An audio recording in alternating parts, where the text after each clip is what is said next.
I awoke to the sound of thunder rumbling in the distance. I smiled to myself, relishing in the quasi-rational excuse to sleep in. I could see light through my closed eyelids and hear the seagulls squawking nearby. If it wasn't about to rain, I would probably encourage myself to get up and go outside to do some yard work.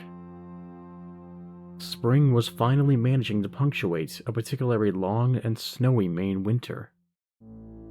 I had things to sweep and rake and plan outside, but it would have to wait for another Saturday.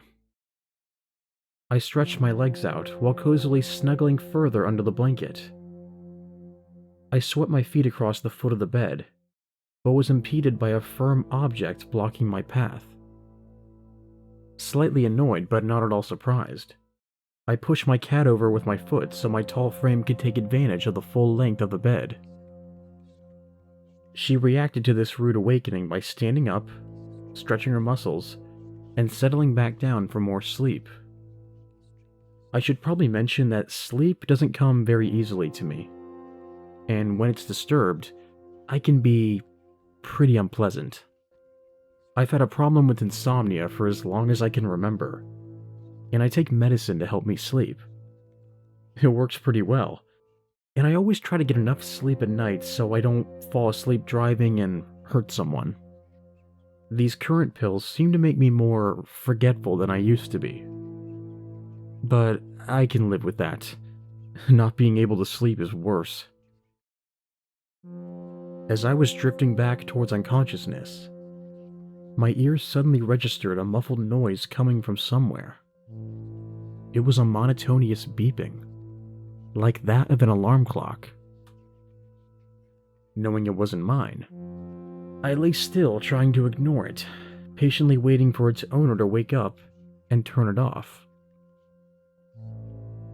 After about 10 minutes, I rolled over on my back and groaned, accepting the fact that I wasn't going back to sleep.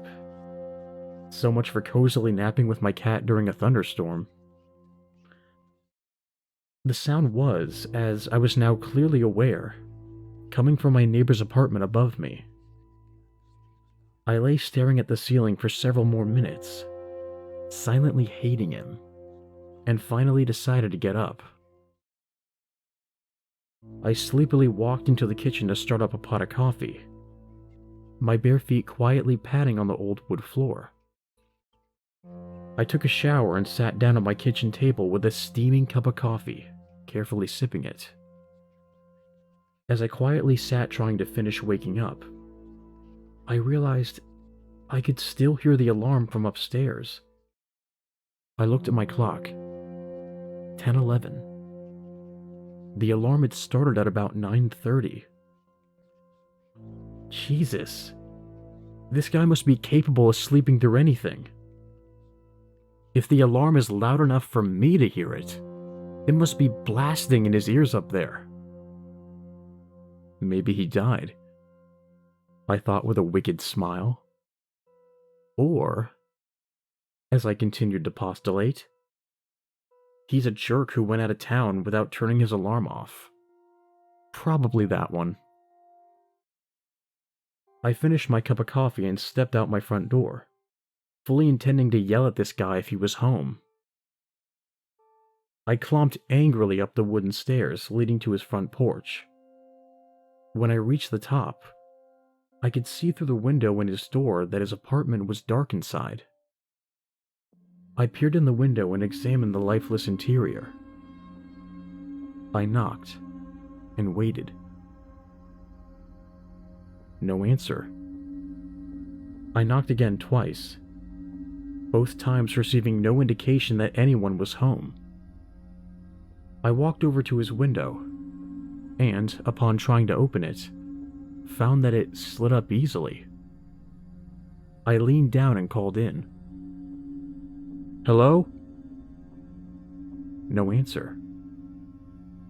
I called once more, louder.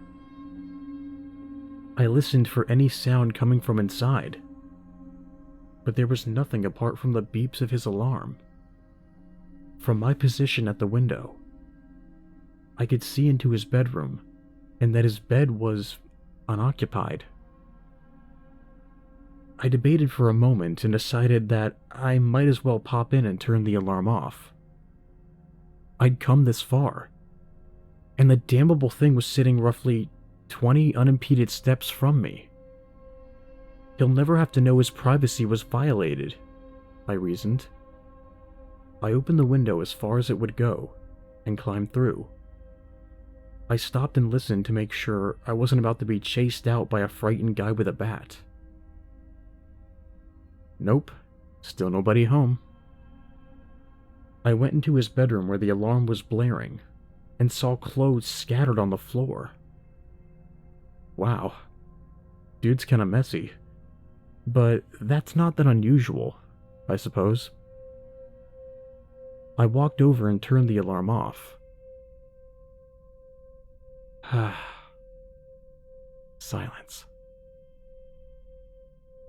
My ears rang as they adjusted to the newly silent apartment. The peaceful sound of ocean waves caressing my ears from the open window. I took a curious look in his bathroom and saw more mess. Bottles and things lying around on the floor. Kinda looks like someone was looking for something, or packing in a hurry. As my eyes finished scanning the room, I suddenly felt something soft touch my leg. I jumped back with a frightened shriek, only to find a cat looking up at me inquisitively. Sheesh. Thing just took 10 years off my life. Given the rushed state of affairs in the apartment, I wondered if the guy remembered to feed the cat before leaving. I went back to the kitchen and found the cat's food bowl overflowing under a pile of food. The bag of food was sitting overturned next to the bowl. Something in the back of my mind gnawed at me, making me increasingly uncomfortable. The longer I stayed here, the more I risked being caught in my breaking and entering foray. My curiosities and Samaritan duties now satisfied, I climbed back through the window, closing it behind me. I leaned against the balcony rail, enjoying the satisfaction of having successfully completed my stealth mission. Man, this bastard's so lucky, I thought. His balcony has a nice view of the ocean over the neighboring houses and treetops. I surveyed the dark clouds looming in the distance, now noticeably closer than before. I'd almost forgotten the encroaching storm. As if on cue to remind me, a crack of thunder echoed across the sky, interrupting the quiet. As I listened to the rumble get quieter and quieter, the same sense of unease I felt before came creeping back. Although this time, I couldn't pin it on a fear of being caught. It was quiet. Too quiet. I kept listening for several seconds, fully expecting to hear some kind of noise. Given that I'm in the middle of the city, I should be hearing all manner of sounds right now. I strained to hear a car, a dog barking, music playing, people talking, anything. But there was none, not even birds, which I found disturbing. Just the roar of the ocean and the thunder. How long had it been this quiet? I didn't notice it before. I'm pretty introverted and also work from home, so I can go days without talking to another human being, and when I do, it's usually the cashier at the grocery store. But this was unnerving. Right now, all I wanted to hear was someone's voice. I called out to no one in particular. Hello? Hello? My shaky voice echoed through the trees and nearby houses. there was no response. The only contact with life I'd had since waking up was with 2 cats. Loneliness was beginning to soak into me, like cold water. And a sound like static on an old television invaded my ears as the panic rose in my throat. And that's when I heard it. Or rather, stopped hearing it. You know how sometimes when you hear a noise go on long enough, it seems to fade away into the background of your subconscious, even though it's still there? Like a loud smoke detector chirping, or locusts in the forest? Or the noise of an electric fan? Only when the noise stops do you become aware of it. Maybe that's what happened. Or maybe my mind blocked it out to protect me from the dread I'm feeling. It doesn't matter now anyway. I slowly began backing away from the balcony rail, my mind reeling, until I bumped into the damp, vinyl lounge chair behind me.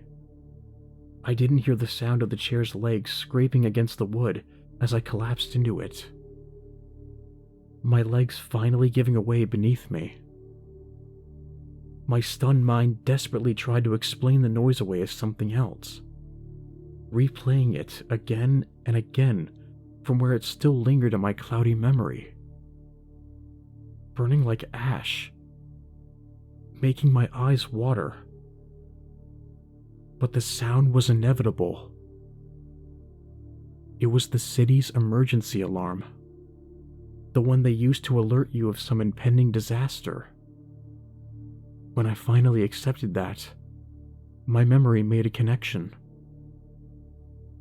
The emergency weather bulletin that came on as I was drifting to sleep last night.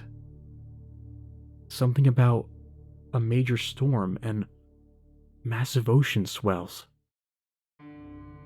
As the sobering reality washed over me, the static in my ears was reaching deafening levels. But it wasn't my panic. It was the ocean. My memory often quite fails me, but usually not so colossally, not with such finality. A sick feeling of regret tore at me, leaving me in my final moments with only my eternal, yet fleeting remorse, and the shame at being the cause of my own demise. I slowly got up and walked over to the edge of the balcony to look in the direction of the ocean. A monstrous, unforgiving wave was colliding with my abandoned neighborhood. My heart sank. I was alone.